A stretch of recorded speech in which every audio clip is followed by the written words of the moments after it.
guys, I'm Maylin Dovan, certified athletic therapist and founder of Rehab-U Movement and Performance Therapy. Welcome to our YouTube channel. This week we're talking about the bent over row, coaching the bent over row. I travel a lot and I go to a lot of gyms, and inevitably there are some of these movements that will always catch my eye. The bent over row is one of those. I will always see someone doing a bent over row and I want to do a chicken call. I'm not going to do it because it's a little bit embarrassing, but so the two common mistakes that I will see are excessively swinging the torso and pushing the head forward, the chicken walk.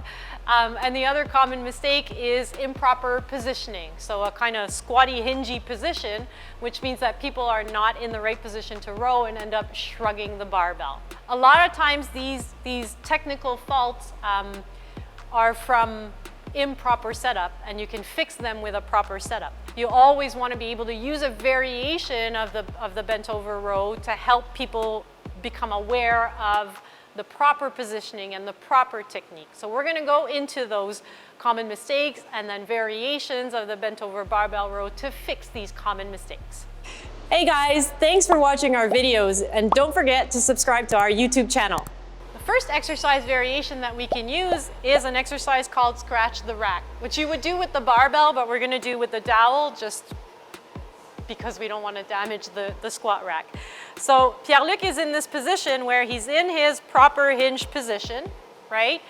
And the dowel is against the rack, and he's got to pull up into his row and maintain that contact with the rack.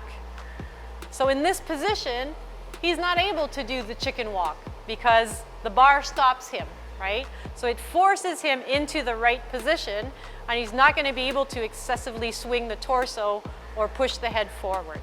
Another variation which can be helpful for people to kind of strengthen their hinge position is a landmine bent over row.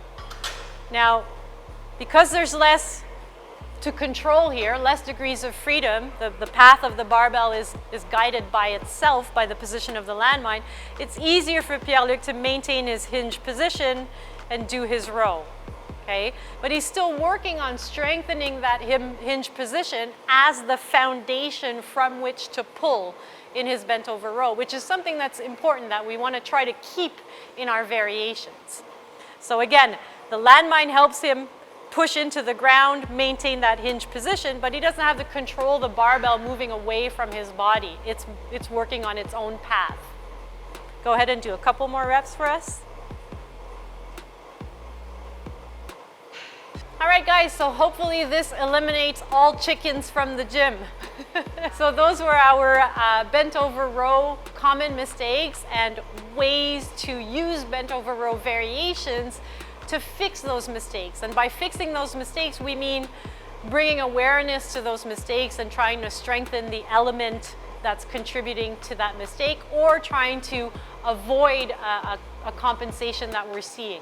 So scratch the rack is going to make it so that the person can't do the chicken walk, can't excessively swing the torso, push the head forward, and the landmine bent over row is going to help strengthen that hinge position, make it easier for the person to strengthen that hinge position as a foundation. So hopefully that helps you with fixing your chickens in the gym, and we will see you guys next week. Thanks for watching. Don't forget to subscribe.